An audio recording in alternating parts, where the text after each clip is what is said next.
Alrighty, what is up, y'all? Kevin Kuhn here from Athlete Factors. This is the Athlete Factors podcast, and I have a very, very special guest today, my former cross-country and track coach from college. This is Coach Paul Orchard. How you doing today, Coach? Doing well. Awesome. Well, thank you so much for taking the time to do this. Every time I get back home to Cedarville, I try to come in and see you. So, like you mentioned, before we started recording, it doesn't seem like it was that long ago that I was sitting in your office, catching up. But a lot has happened since since I was last home chatting with you. So,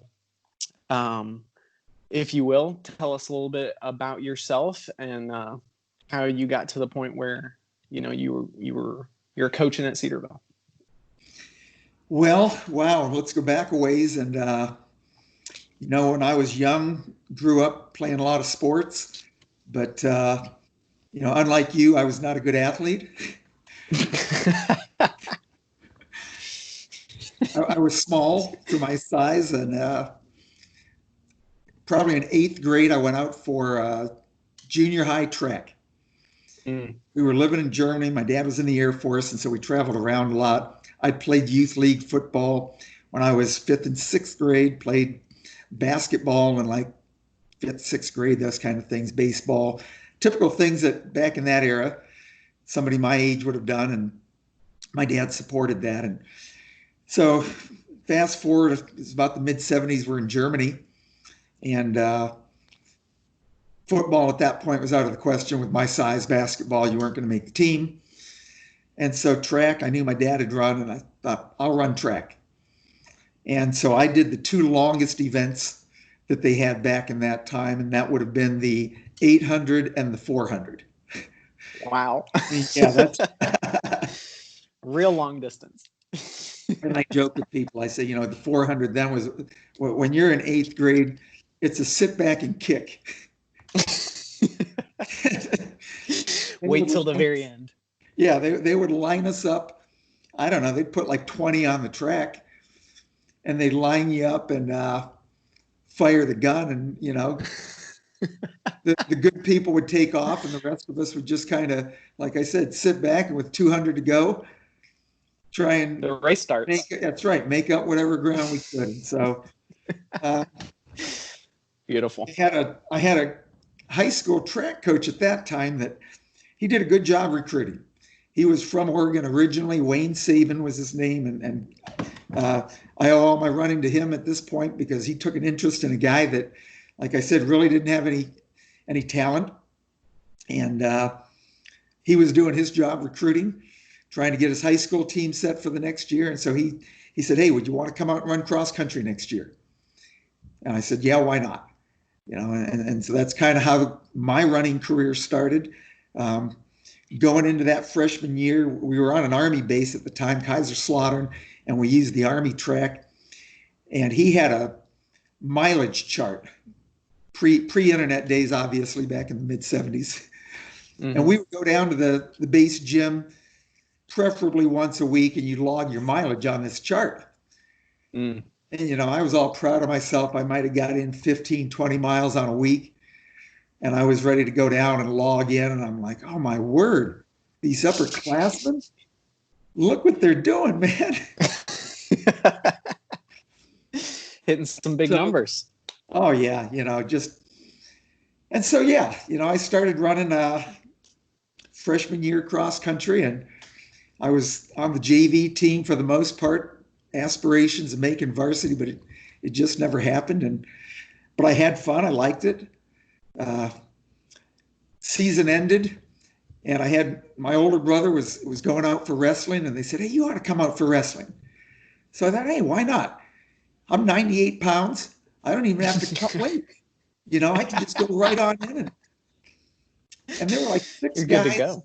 Yeah, there were 6 guys at 98. And one of them was like a senior. I'm like, dude, how are you a senior at 98? Well, he was cutting weight. The rest of us were just no skill, no strength or anything else. And I was somewhere around 3rd or 4th man going into the Christmas break. And I thought, I'm not going to wrestle. just not going to make the team. I'll be on the team, but I'm not ever going to get a chance to wrestle. And so I started just running again. I thought I'll start getting ready for track. And that's kind of where things just led me to focus on track. And I had my high school coach was also my science teacher. And so I remember going into track season, we used to have a lot of time in the science class where we'd have like individual or small group projects we were working on. And one day he called my name. He said, "Hey, would you come up here to the front for a minute?" And you know what that's like in high school. Everyone's like, "Ooh, you're in trouble. What'd you do?" And so I got up there, and I'm a little bit nervous myself. And he sits me down, and my race was the 3,200. And so he looks at me and he says, we're talking quietly. We don't want the whole class to hear. He says, "What kind of time you want to run this weekend?" He goes, "Well, let's map this out. Let's talk about what it looks like." And I think we spent about 20 minutes going over the splits that I was to hit. And this became a big thing. That's awesome. Great way to spend time in science class. Yeah. Perfect. And so every week he'd call me up there, and I think my freshman year I ended up running like 10:26 for 2 miles. Wow. Which pretty happy with that. Good. Yeah, pretty happy with that. And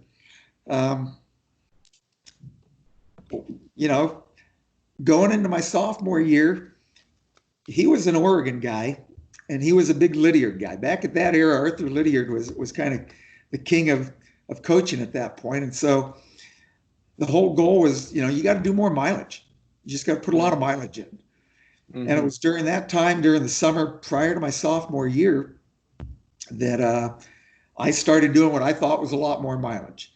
And I would get up in the morning, and I had some other people that we talked about doing morning runs, and we'd occasionally get together. A lot of times, more often than not, these guys bailed on me, and I ended up doing it alone. But looking back, that was kind of a plus. When I look at it, I think I tell everybody, "Hey, you got to be able to do it alone. You got to be able to get yourself out and motivate yourself." And so going into that year cross country, most of that team previously had either graduated or being military families had left. And so we really didn't have any idea who was coming back on the team.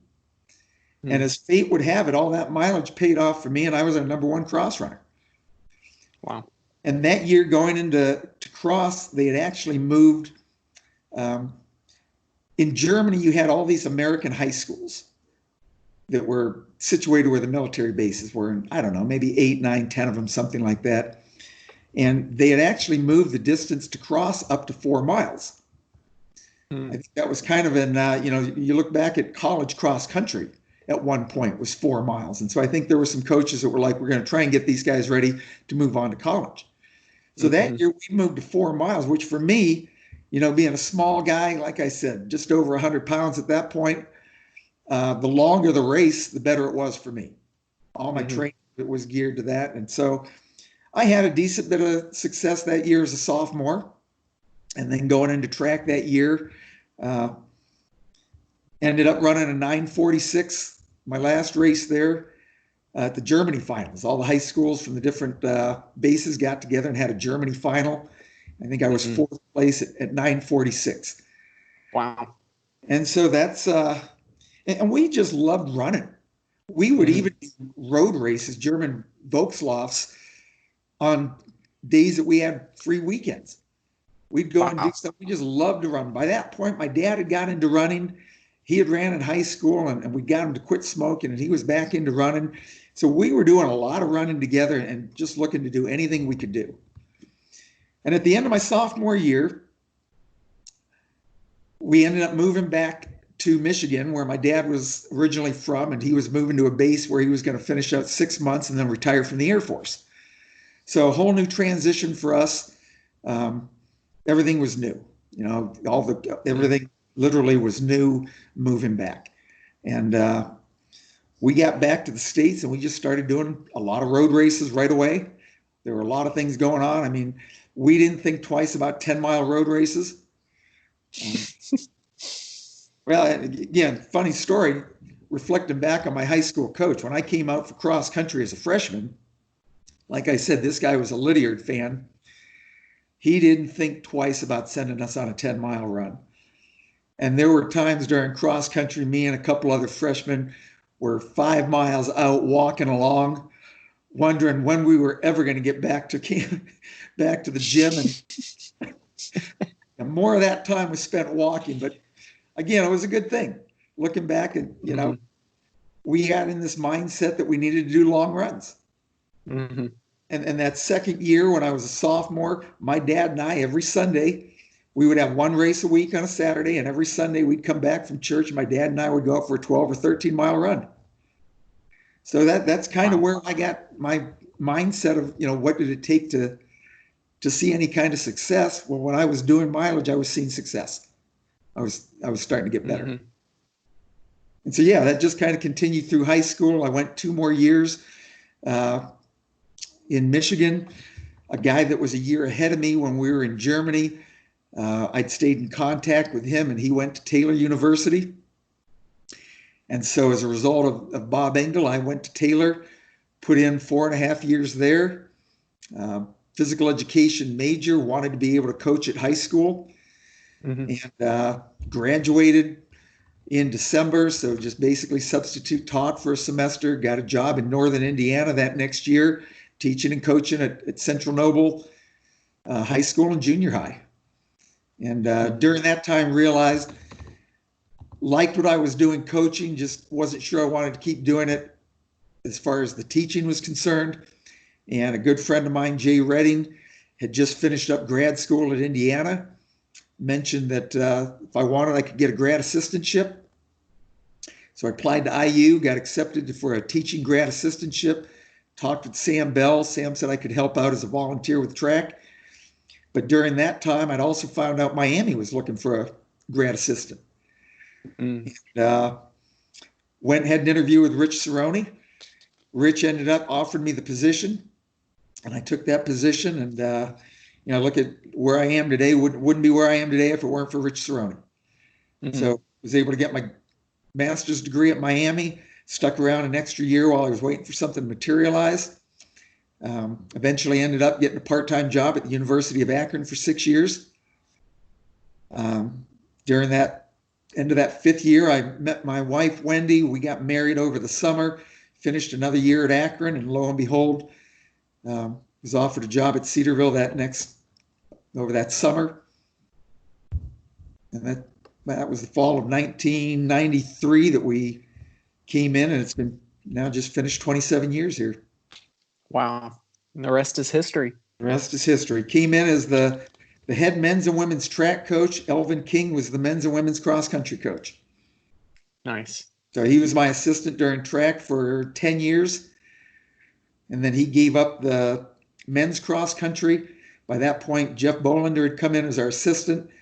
And Pete Reese said, "You've got a choice. You can stay on as head track coach, or you can take over men's cross country."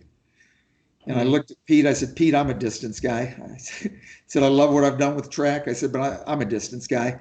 I want to work with the distance runners." And it's been the most fun of my life since I took over cross country. That's all I can say. Nice.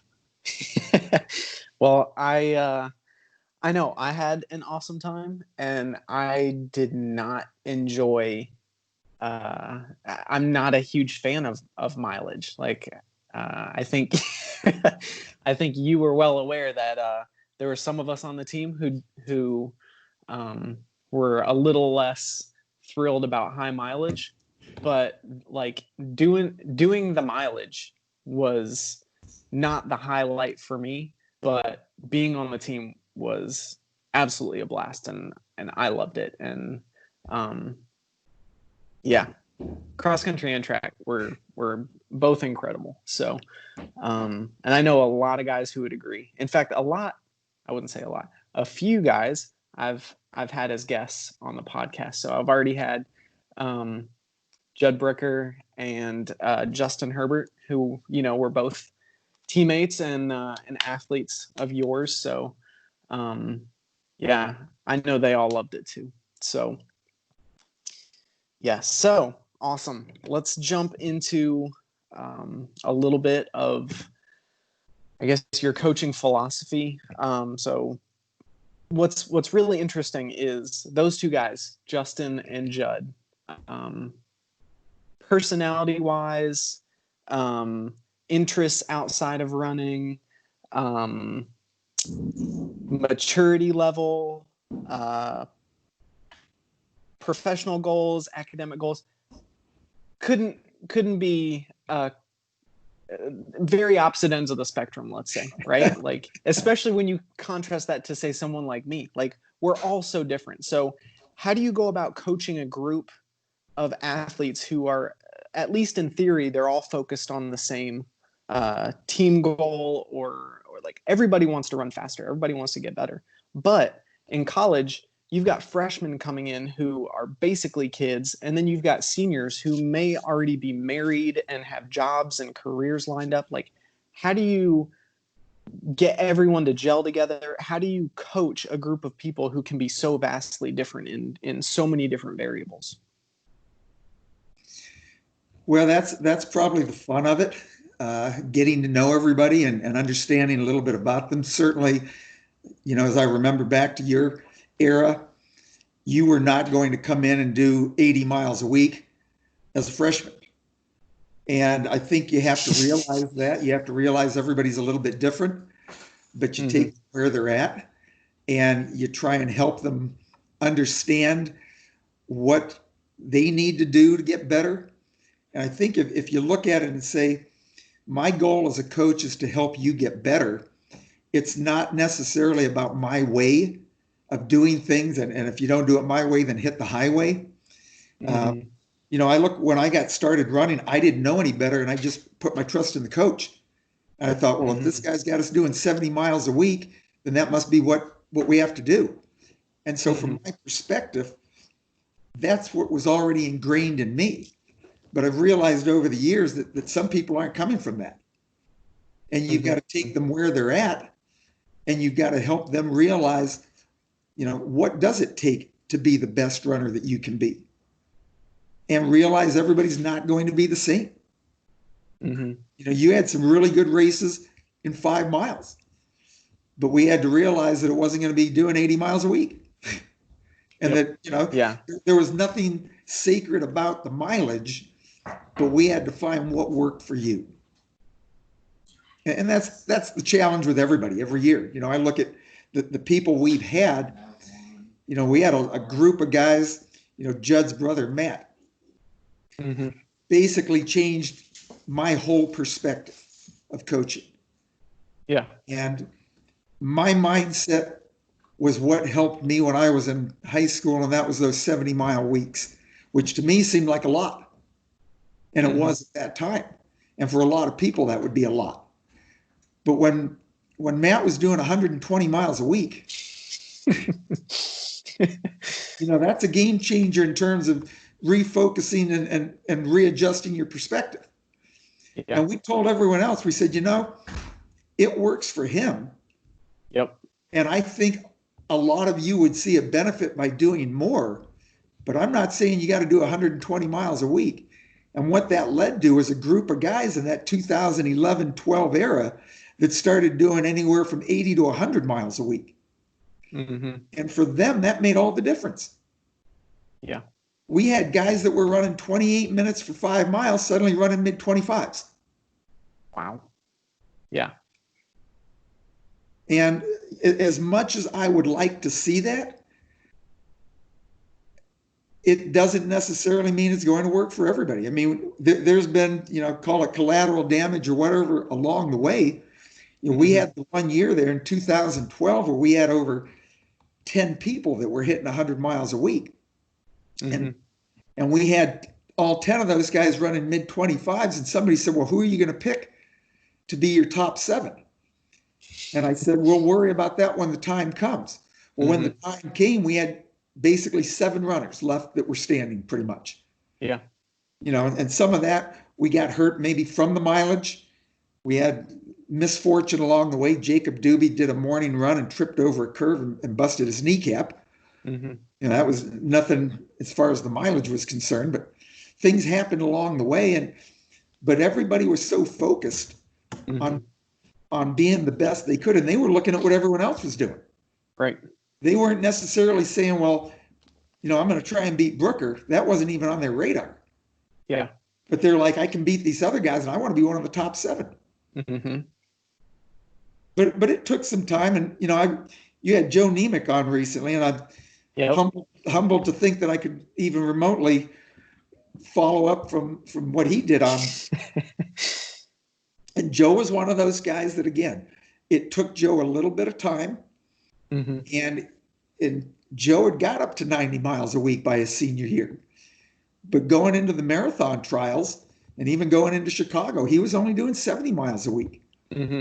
And you've got to look at what works for each person. Yeah. Yeah, that idea reminds me of the saying that, like there's this dichotomy, right?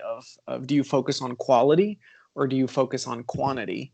And from my perspective, coming out of high school, when my senior year, maybe I was averaging 25 miles a week, maybe like The Cedarville way, right? Yes. Yeah. Like it was just, the workouts on the track were intense, and I loved them. And when when the workout was over, my coach would say, all right, that's it for today. And, I'd say, hey, coach, I was to get that little extra in when it came to the quote unquote quality workouts. But when it came to the long stuff, like, shoot, if I had a 4-mile run, like that was a long run for me. 5 miles, whew, what are we talking about here? Like, this is crazy. I'm racing a 5K. Why would I need to run 5 miles? That's insane. So that whole idea of, you focus on the quality or you focus on the quantity. And then I heard a really funny, I guess, saying or quote. I don't even remember who said it or what it was in regards to. It may have been in a research methods or a statistics class in grad school. I think somebody said quantity has a quality all of its own. And when I heard that, I was like, oh, okay. So like, yeah, it makes sense. Like you can take a guy like who, he likes doing the track workout. He likes doing the fast stuff, but he's going to get the most improvement personally from just hitting the miles. He's got to get that mileage. And so he saw these huge benefits when he was running, 80, 90, 100 plus miles a week during cross country when I was maxing out at 65. Like if I did more than that, my wheels were going to fall off. Right. So it was kind of right around that point when I got to understand that, cross country runners aren't cookie cutters, or you can't just, there's no one size fits all approach to this. So looking back, I really appreciate that you didn't force everybody to do the same thing. Like I got the most improvement when I was training with Daniel Roberts. And again, he was kind of, he pushed me on the mileage side, but he was also very, very much focused on those quote unquote quality workouts, the speed workouts, and always working on leg turnover, even after a long run. All right, we've got to go do our strides. We've got to maintain our speed. We've got to make sure that we're not losing any of that. Like at the end of the day, it's a race. Regardless of the distance, you've got to race. You've got to be going fast, especially at the end. So he was able to kind of pull me along when it came to the total weekly mileage, let's say, or getting out and doing a 10 plus mile run. The first run I ever did with him was a day or two before cross country camp started. That would have been my sophomore year, his freshman year. I think we did a 13-mile run with Justin Gutierrez, I think, was there. And then Josh Mark. Josh Mark, I don't think had run that far I don't know how long. I don't know how much mileage he was doing, but he had already graduated years before, and he just like jumped in, and we went for a 13-mile loop all through John Bryan and all over the place. And I did not think that I was going to be able to do that, because probably the longest run I had done up until that point was 10 miles. And so, but I knew that he was coming in. He was going to be number one. And if I wanted to get better, then got to keep up. So, so that kind of changed my perspective a little bit on appreciating the quality that comes from quantity. So, but yeah, that's just kind of a little bit of a side. So, talk to me, I guess, a little bit more about your general philosophy of coaching with regards to what are the things that you keep the same year after year after year, and what are some of the things that you've implemented and tried and figured out maybe this doesn't work, and so you've kind of removed it from the toolbox, let's say? Well, I think at the foundation of everything, I think it still stays with the distance. Mm-hmm. We're at a phase right now with everybody where, even with all of this coronavirus, we were done with school the middle of March. And I mentioned to everybody, I said, you can take a little time off. I said, what it basically does is, if you take time off now, coming off of indoor, it gives you a longer opportunity to build that base going into cross country. Mm-hmm.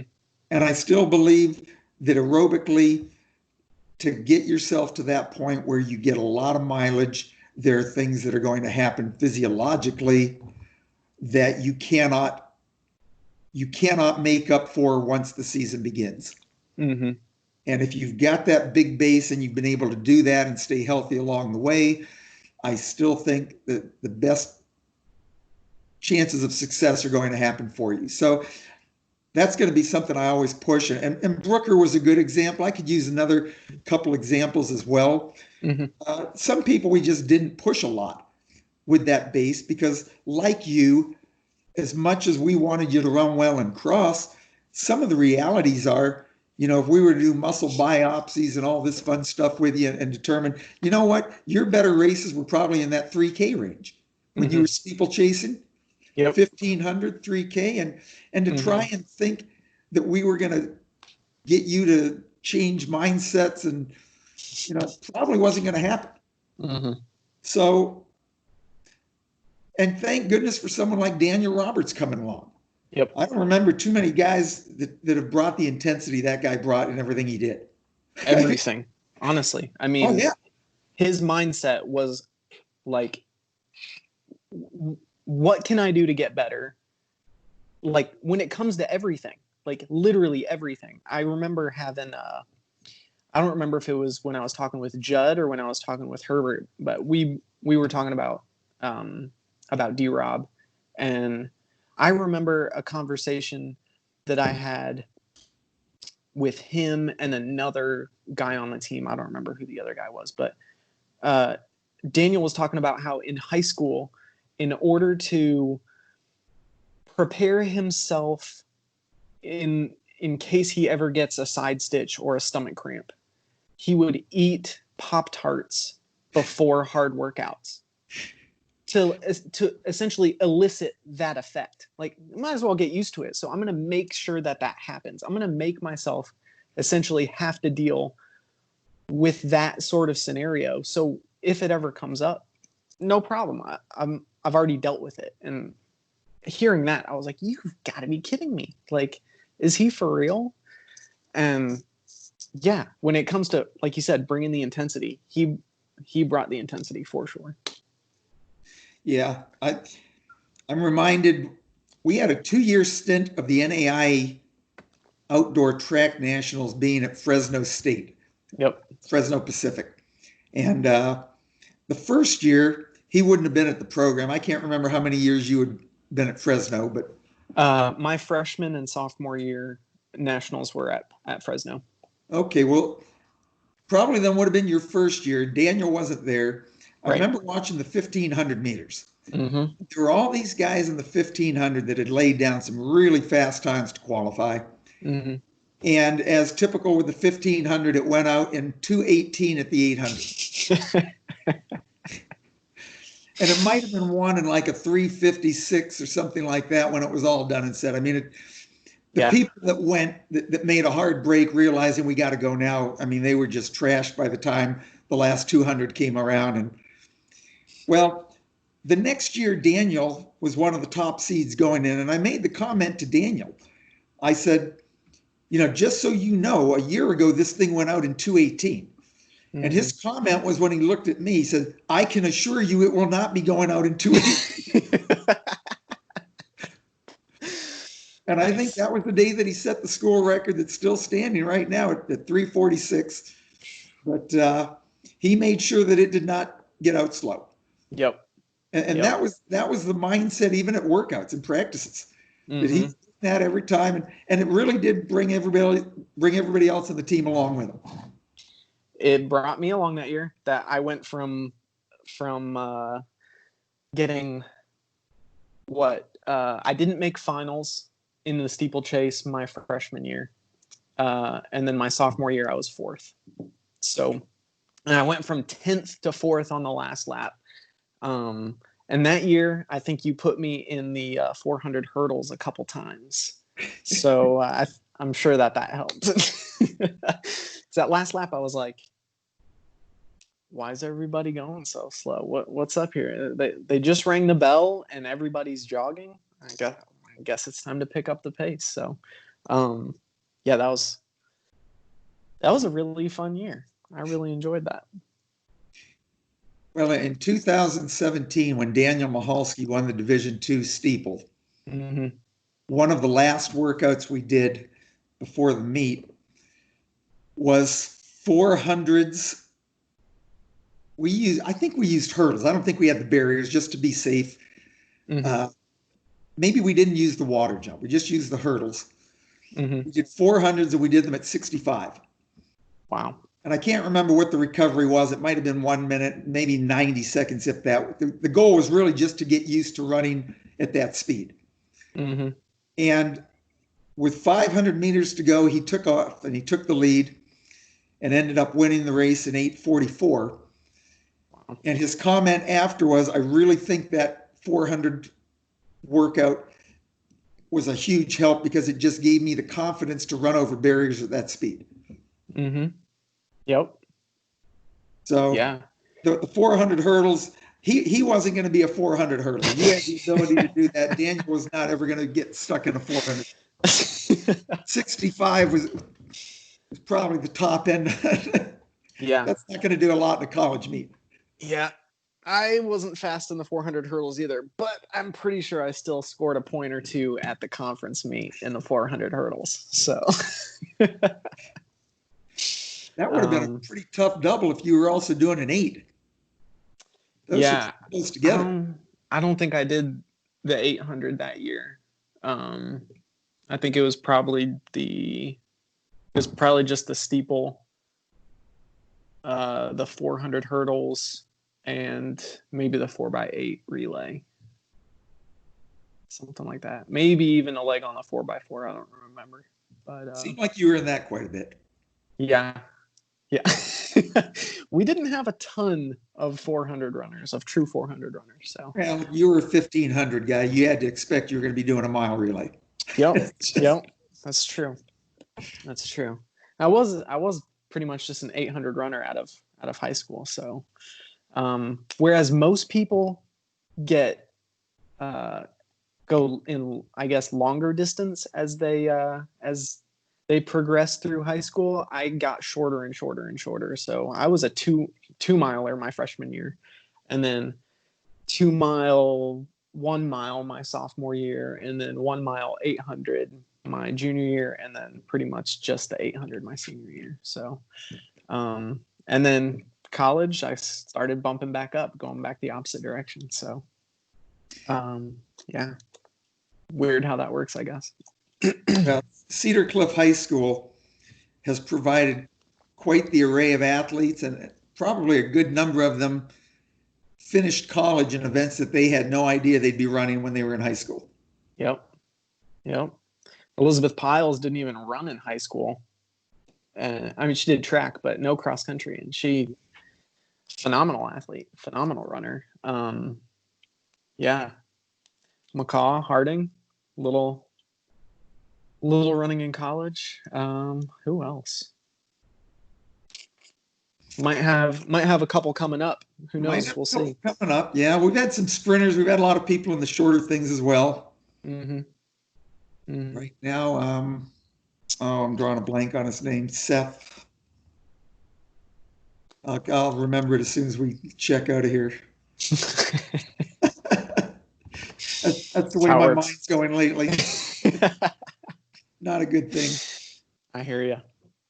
So, you brought up Corona, and that was one of the things that I'm really curious to hear your perspective on. I've been talking to a lot of people about this. Just, how do you think this is going to affect collegiate sports going forward? And one thing I think that is perhaps overlooked is, how does this affect recruiting? How does this affect not only like the competition and the training, because that changes things big time, but like, how do you get kids to commit to coming and running for you if like there's no guarantee that they're, like there was no track season this year, right? So how do you get kids to commit? What does that even look like? Well, fortunately right now, enrollment numbers look strong. And I think my perspective, Brian Burns had talked to me about some survey they did about incoming college freshmen, mm-hmm. and how the majority of them wanted to come to school. And I thought, well, no kidding. Who wouldn't want to come to school? You're a senior in high school. Hey, get me out of house now. Yeah. I want to be a part of a team. I want to go and do this. So I think that's been encouraging. All of our people that I've spoke with, the people in the recruiting process, they were anxious to make the commitment to, the disappointing part has obviously been the loss of the season. Mm-hmm. I think that just spurs on the athletes that much more to get started again. Mm-hmm. And I think the NCAA is looking at everything that's happened, and they realize they can't afford to have a fall without sports. It would just be devastating to the organization. Mm-hmm. It would be devastating to a lot of schools.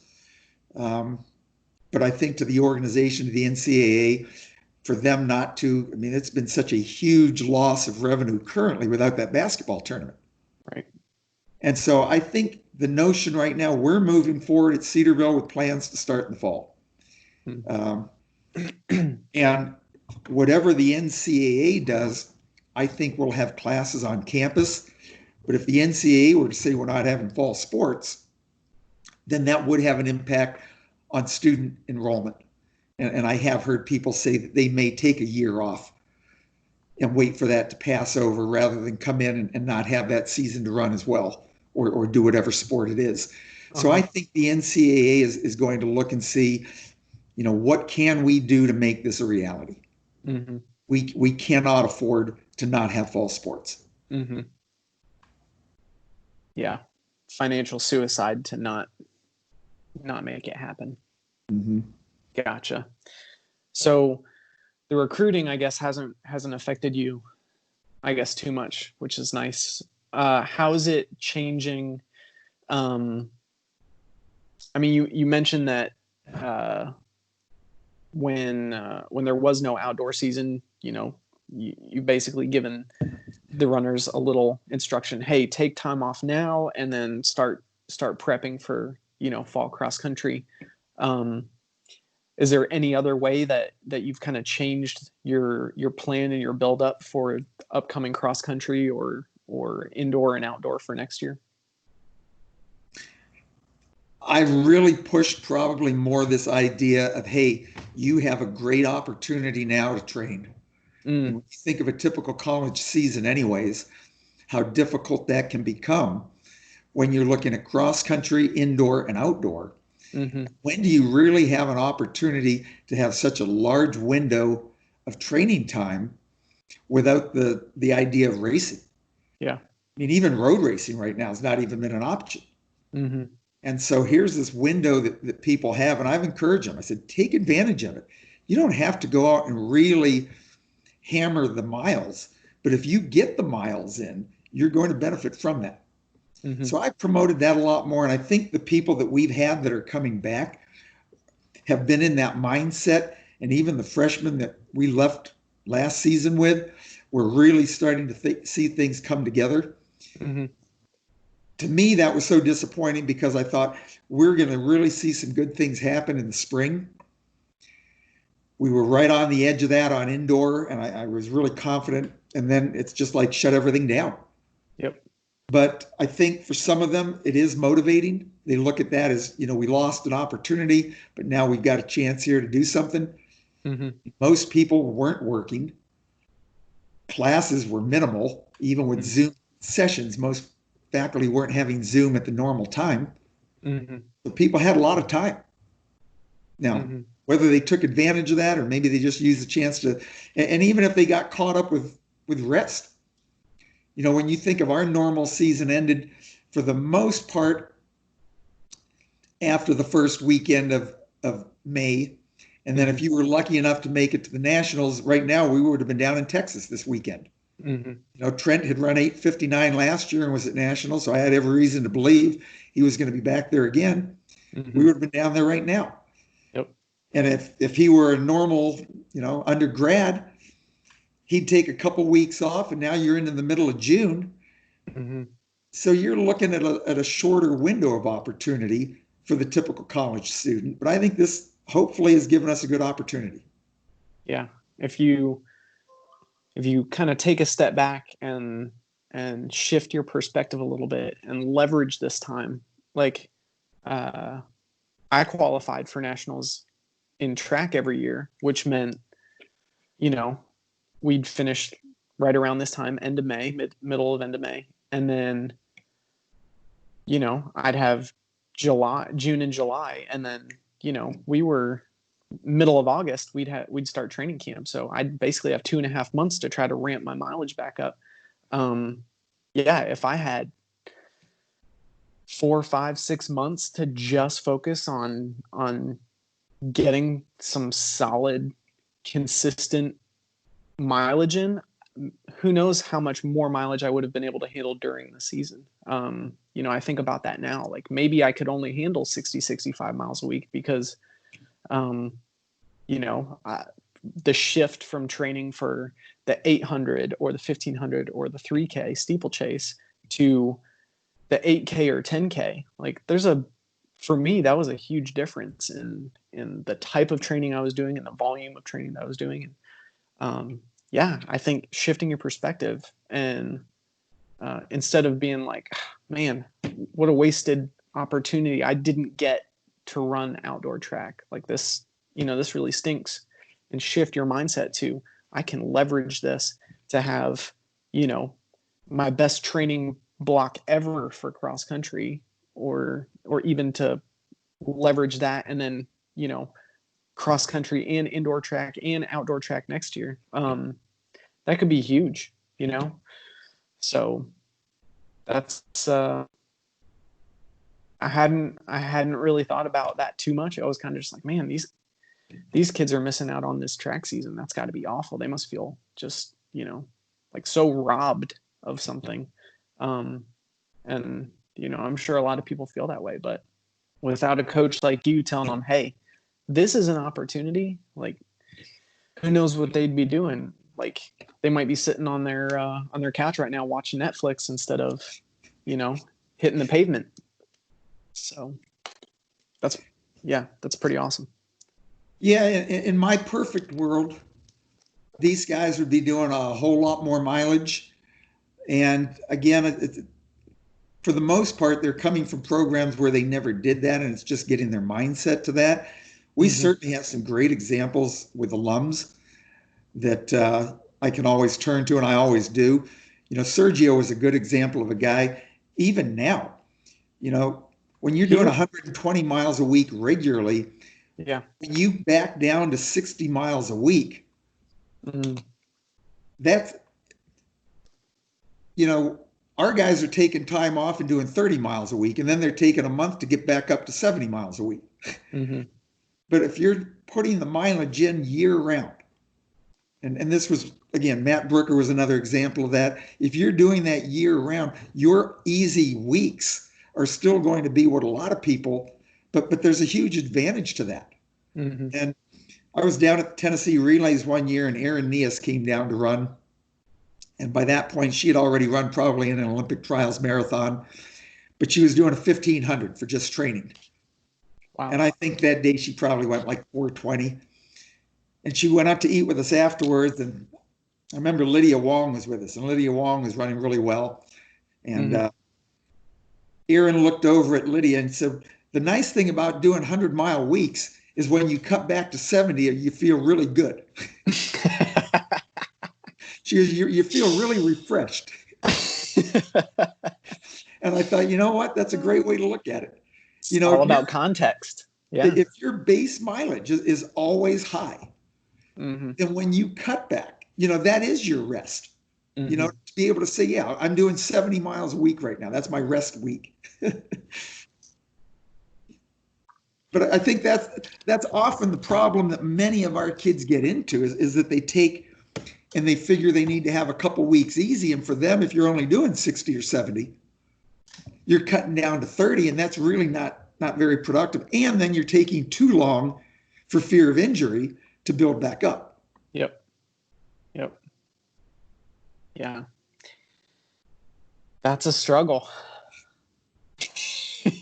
Especially for people who, like me, I assumed that there was just there's a ceiling for me mileage wise where my body just cannot handle it if I go over that. Instead of you know, now I understand, well, there were a lot of other variables related to that. Was I doing, you know, strength training to mitigate some of that stress?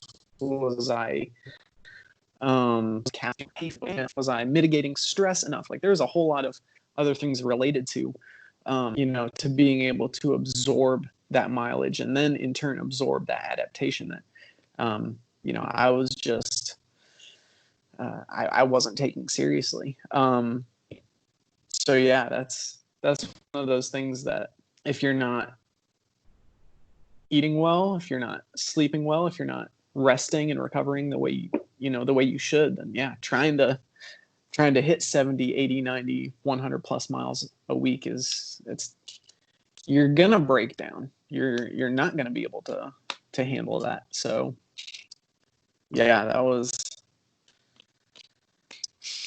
I think, Matt Brooker, when I was living in Indianapolis during my, right after my graduate internship with the Indiana Invaders, he came through to run a road race there. And he stayed at my apartment. And one thing that I really appreciated about him is he was very, very keyed in to what he needed to do outside of running to maximize his running. And so we stayed up, I think the day after, so that he could just pick my brain about like, hey, nutrition wise, what do I need to do? Hey, what do I need to do for my soft tissue to make sure that, you know, I'm not building too much tension in certain areas? Like, what if I'm having back pain? What do I do? What if I'm having this issue? And like, very similarly to Daniel Roberts, the intensity when it came to not just the training, but the things outside of training. And I was really impressed by that. I thought, like, man, why didn't I do that as, you know, to this same degree back when I was running?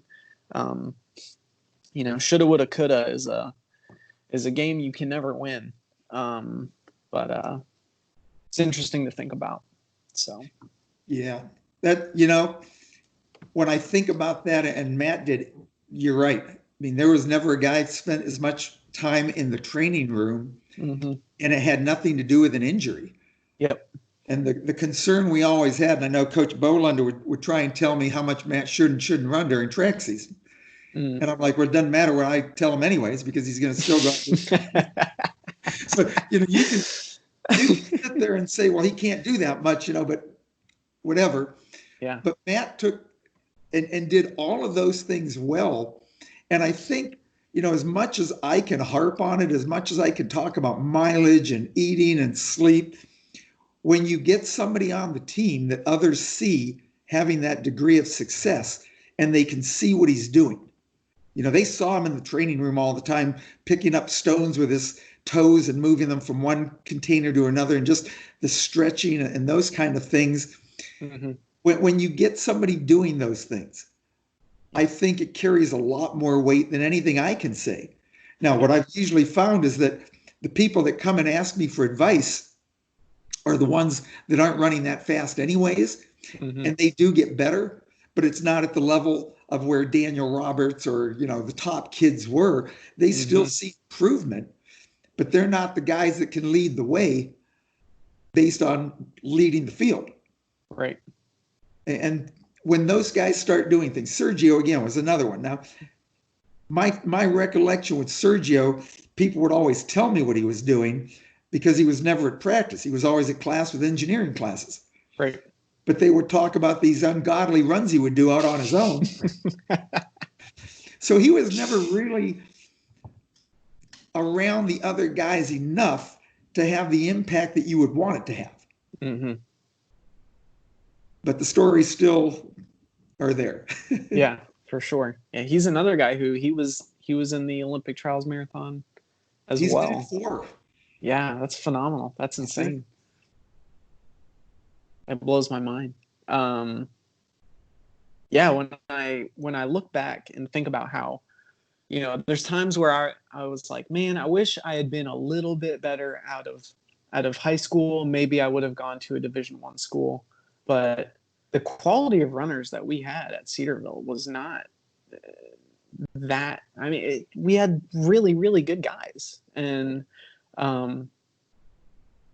like whether I would have gone to a Division I school or a Division II school or a D3 school or NAIA, like the nice thing about cross-country and track is the courses are the same and the track is the same, and you can compare times. And if you're putting in the work, it kind of doesn't matter too much. You can always stack times against times, and we had plenty of guys at Cedarville who've run really, really elite times. And so, yeah. Yeah, we've been very fortunate. When I look back over the years, and I think there are a few reasons why that's all kind of come together. First of all, you've got to give Coach King the credit for starting the program as he did, and for the commitment that he put into it with his wife, Joyce. Mm-hmm. And a lot of the things that we enjoy today are a result of the work that he put in, and that the school was able to take the sport serious.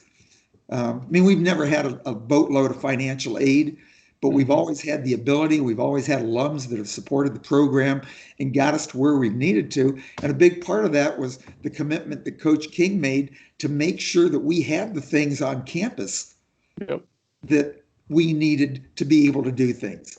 So certainly that's been a huge plus. And then the school itself. When I look at the academic programs and how the school has changed over the years, I tell people now, if it weren't for the engineering program, we would not have a good program. Wow. In terms of running. Most of our people who came here were engineering people. Yep. And the school has built its own tradition, basically, academically, and what they've done, that's not anything I could ever do, in terms of the reputation that the school has. And so we have had good athletes that wanted to come to Cedarville for what Cedarville has to offer. And if it weren't for those things, it wouldn't matter how much money you throw at people. Yep. They're not going to come to Cedarville. So that's true. Long academic programs have been a huge plus for us. And then we've had an administration that's also been very supportive of what we've done. And that's evident by the facilities that we have. But Pete Reese, without any doubt, Pete Reese, yep, been huge in all of that. Mm-hmm. Yeah, I just thought of like, maybe it's a small thing, but how much of an impact has the cross-country course had in the quality of the program? Just to be able to have that right across the street from the university, just amazing cross-country course where, I mean, like we didn't have it until I think maybe my junior year. And I remember, in high school, if we wanted to run on grass, from the high school, we had to drive somewhere. Like there's no place where we could just go and run on grass, relatively easily. So we did a ton of running just on the pavement or on the concrete, or we'd run to the Indian Mound, or we'd run to, some place like that. We'd have to drive to the gorge. We'd have to drive to John Bryan. We'd have to drive to somewhere if we wanted to get off the roads. And to have that right across the street, I mean, that's got to be, a somewhat significant modality, I guess, to have with regards to your ability to train and then potentially recruit. Yeah, not driving out to John Bryan like we did. Yep. I mean, there was basically 20 minutes to half an hour of downtime that made getting people into vans, driving out there, once you finish, getting them back in and hauling the things out there that you needed. Yep. It's been huge for us now to have that right the there. grass on the course. It's just been so much better on our legs. Yep. And I know a lot of people would sit and tell you, well, I don't want to, it's about 100 acres out there. And they say, well, I don't want to keep doing the loops on the course and different things. Hey, Ben Tuttle did loops on the course. Ben Tuttle, ran 29:47 on the track. So he wasn't all that bad himself either. And it's a mindset, again, that what's going to be the best thing for me in my training. And yeah, I could find a great scenic course on the roads that might damage my legs after 15 miles, or I can spend an hour and a half, 2 hours on a grass course and get a whole lot more out of it without the risk. So the course has been phenomenal. And the fact that, with the meets we put on now, and particularly the district meets that come there, there's so much more exposure to campus for these high school kids. And I don't know how many people have actually come as a result of that, but at least what it's done is given us more visibility to people that would be serious about running for a program that's had a little bit of success. Yep. That's the truth. For some reason, it just popped into my mind. One of the I guess outcomes of you going to Miami of Ohio for grad school is, for a few years we got to go out during cross-country camp before school started. We got to train with those guys, and we got to do some workouts with them. And then later in the season, we actually got to race there. And I always thought that was, and then during track, we'd get race there as well. But I thought that was one of the coolest. It's extremely competitive, but it's also very, very tight knit, and everybody, we understand that we all get better if we're pushing each other and training with each other. And so I just wanted to bring that up as something that I really appreciated. It was always fun to do, to go to Oxford and to be able to run with these Division I guys and mix it up with them, and then get a giant pizza afterwards. Like that pizza that we got, I mean, it fed the whole team. It was fantastic. So that just popped into my head as one of my favorite memories from cross country is just being able to go and do that. And one of the things that bugged me at the time was we'd show up and we'd be running with the Miami guys, and they'd all be they were allowed to take off their shirts, but because we were Cedarville, we weren't allowed to take off our shirts. We were running in the sun. It's hot. It's August in Ohio, and it's humid, and had to wear our shirts because we're Cedarville. Crack me up. Well, it's funny you bring all that up, and again, just a lot of things we can't do that the NCAA won't let us do, and it's not a huge deal.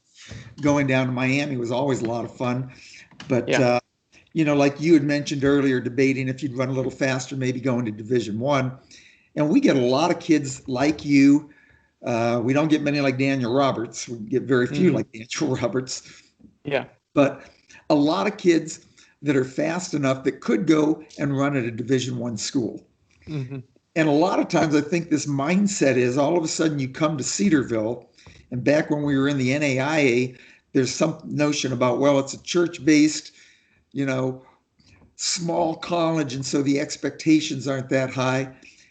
And I guess what I wanted to do early on there was get you guys realizing, hey, you could have been at Division I schools. And you need to have that expectation that this is where you belong. Yep. And that you're training, you can run with these people, and the expectation that you can race with these people. And so that was, we still talk about that today. I said, it's not the name on your uniform. You've got enough personal pride from your own background. Hopefully you just realize it doesn't matter, if somebody's wearing an Ohio State jersey or not. Yeah, maybe they've got a faster time. But you've got to set that expectation level that why can't I get better? Yep.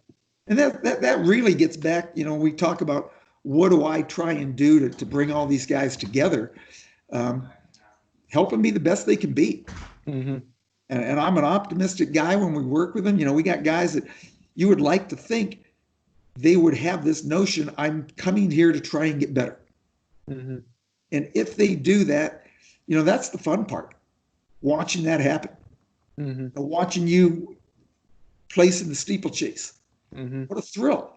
Yeah. What a thrill watching those things happen. Yep. That was a good year. I won at Miami of Ohio earlier that year. And that was huge for me because I was like, I'm running against Division I steeplechase runners who've qualified for nationals in Division I, and I just beat everyone. That was like that was a powerful moment for me because that gave me some confidence going into NAIA nationals. And that was huge. Another one, I won that same year. I think we went down to Baylor. We got on a bus and drove down to Baylor, which was another huge Division I meet, and I won the steeplechase there too. And so it was, like you said, you don't have to go to a Division I school to run at a super elite level. And so, a lot of that was that reinforced coaching every day. Hey, we got to put in the work, and having really good training partners like Judd and like Daniel Roberts. And when everybody buys in and they're not trying to fight each other to be the most important one on the team, but everybody's pushing each other to get faster, you end up with some really good things. So, well, I'd have to throw a shout out into Jeff Bolander. I was 10 years as the men's and women's track coach.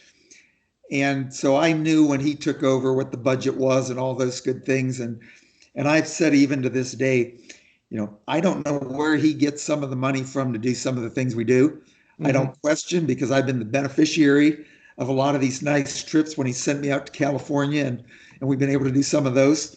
Yeah. And a lot of that is this idea, again, that we want to bring people in. We want them to get better. And as they get better, we're going to give them the chance to run against the best competition we can put them in. And those are the kind of things, when he took you guys down to Baylor, I think I took Daniel Roberts to Wittenberg that weekend or something like that.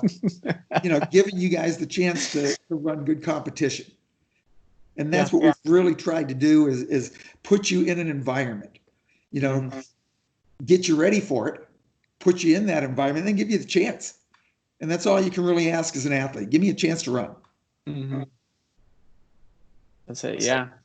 that meet at Baylor. Like we got to see Sonia Richards Ross. She was training there. We got to see Jeremy Warner. We got to see all these other amazing 400 runners and sprint athletes.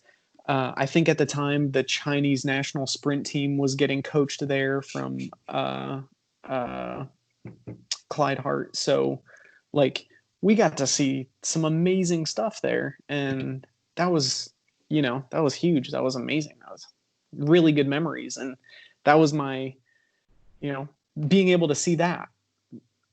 That was one reason why I wanted to go to grad school at Baylor. And, that's why I'm still here in Texas. So that was very, very formative for me, and kind of setting up, what I'm doing now, which is incredible. So, and this is such a fun conversation, Coach, bringing back all these memories. So, for anybody, watching and listening, what are some practical takeaway, applicable steps that really anyone can do to improve their aerobic base or running performance?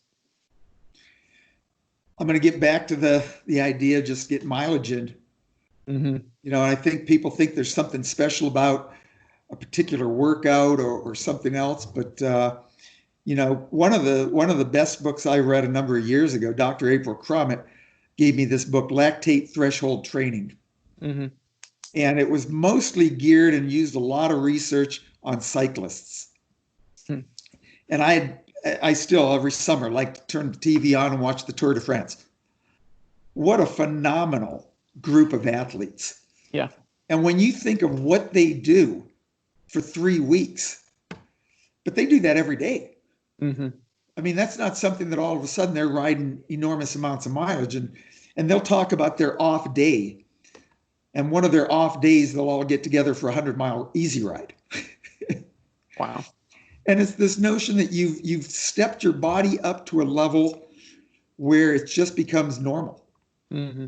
And if you go out every day and all you've been doing is 20 miles a week and you start doing 30 miles a week, there doesn't have to be anything fast. Now, eventually, those things have to happen as well.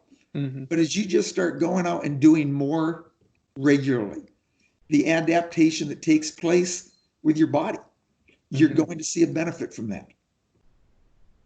And that's the real thing. Like I said, when I was in high school and started it off, we just started doing more mileage. I was doing, I was the rarity of a guy who was pre-sophomore in high school, and I was a young sophomore. I was 15 years old all through my sophomore year, and basically, doing anywhere from 60 to 70 miles a week. Wow. And, dropped my 2 mile from my freshman year from a 10:26 to a 9:46. Mm-hmm. And that was basically a result of just doing more mileage. Mm-hmm. Now, other things happened along the way, and you understand all that as far as the different types of workouts. But yeah, it wouldn't have happened without the mileage base. I'm convinced of that. Right. Gotcha. Well, for some people, that's a tough pill to swallow, but but for the people who want to get better, like, I think you've got to be willing to do that. You've got to be willing to you got to put more mileage in. You got to put more time under tension in, and the fun or super memorable, super intense training sessions, you get more of those, or you can absorb more from that if you've got that solid base underneath your belt. Like you've got to have that solid base. Like, I think it's pretty cliche, but the idea that like you want to peak really high, you want to have a really, really solid end of the season performance, then the wider your base, the wider your foundation, the taller you can build that pyramid.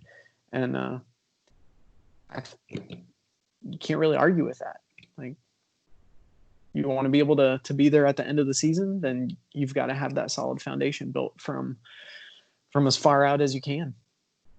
So yeah, that's good stuff. So let's say somebody's watching this and they're in high school and they've got an interest in Cedarville, or somebody has a question for you, or somebody wants to be able to follow the team, how do they go about either reaching out to you or following the team? We probably need to do a little better job with our social media, and that's on me. We have given over on occasion access to there's a Facebook account. I guess I'm the one who's supposed to be doing the Twitter, and that just really hasn't happened. But, it's a new year, and with the new year, we all have these new ambitions. So maybe I'll make that another goal here to get going with that. But always not our Facebook, but our university website page. That page always puts a link to all the results from the meets we're at. So people can see that. Occasionally there might be some video clips. My email is a part of that.